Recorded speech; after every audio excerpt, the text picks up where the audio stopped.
Hello, everybody. This is the Module 4 Screencast. You can see that I'm on our Titanium EDSC 591 page. I'm going to scroll down to Module 4 and just do a real quick couple of minutes review of it. I'm excited about Module 4. It's probably my favorite modules in this course. It's where we are centered on the core proposition that teachers are committed to students and their learning. And our signature assignment is a student case study. In this module, we're going to explore motivation in student learning, examine the criticality of the teacher-student relationship, recognize cultural influence on student learning, discuss the importance of student voice, and conduct a student case study.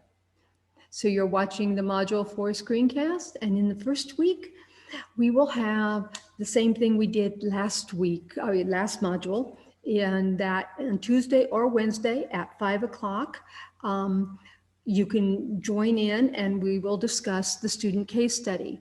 The student case study is most of the time when students do their whole course portfolio reflection, they will name this as the most influential, most important assignment in this course.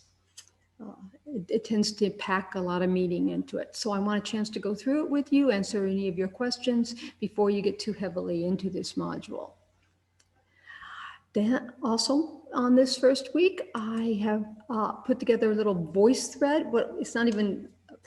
I have put about a 1.5-minute video that I ask you to watch and then comment on why you think I'm starting a discussion of motivation with this funny video. And it's just, you can click comment and you just talk into it. It shouldn't be long, it's not a big deal. And that way you can go in anytime and listen to what other people have said.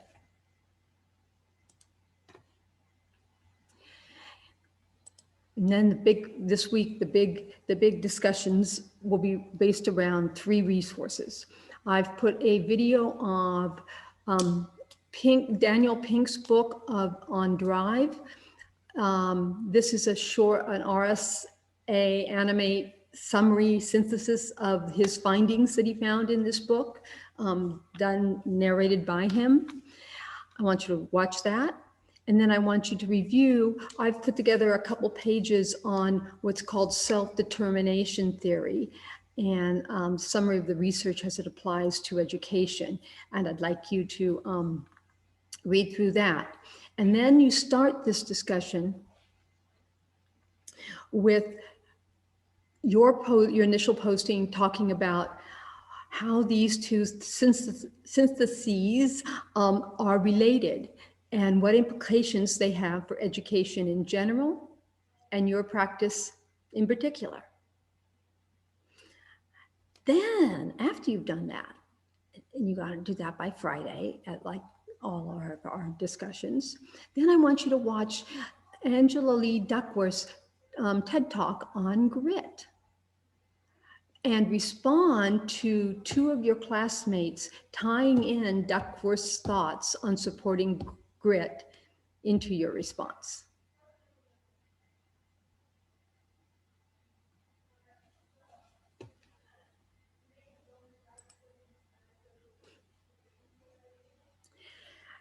In the second week in this module, we have a watch and comment, as I call it. And I want you to watch this.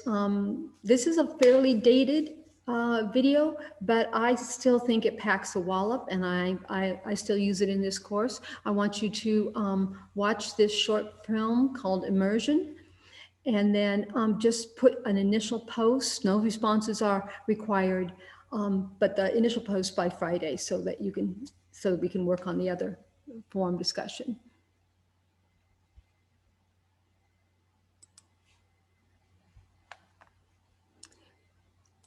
And then probably the 2 biggest reads in this course come in the second week. I want you to read a book chapter called that deals with stage environment fit theory.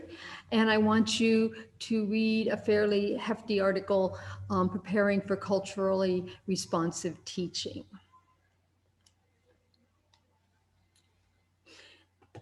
And then I want you to answer, in what ways stage environment fit influences the classroom environment, student behavior, and student learning? And in what ways does culturally relevant pedagogy, or lack of it, influence the classroom environment, student behavior, and student learning?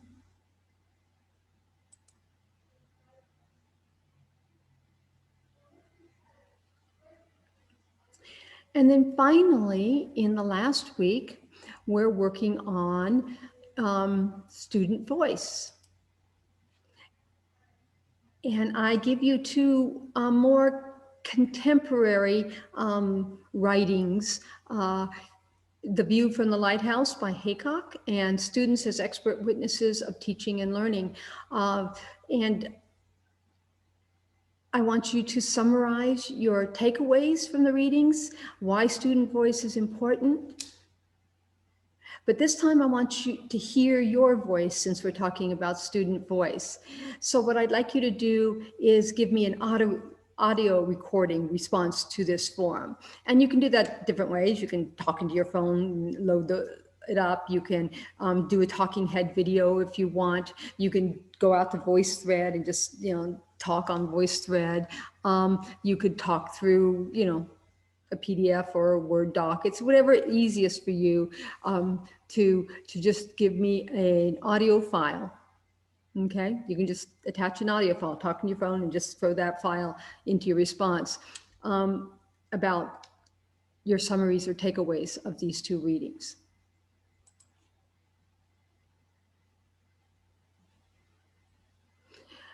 And by the end of this module, on the first day of November, the student case study is due.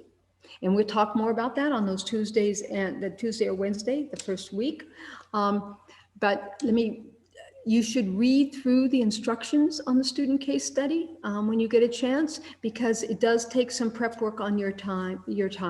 You're going to be asked to interview a middle school or high school student who differs from you in at least two of the following areas: ethnically, culturally, linguistically, academically, and make arrangements to observe this student in his or her classroom for, ideally an hour or two, and obtain a lesson plan from the teacher if you are observing someone else instructing. There's all sorts of ways we can modify this to make it easier for you. That's what we'll go through that first week. But the idea is to actually interview a student and see them in a learning environment, and then write up a case study about it.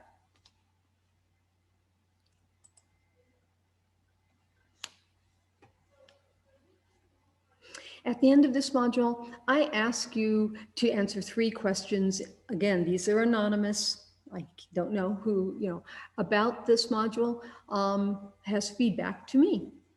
And that is module 4. I think we're going to have a good time on it.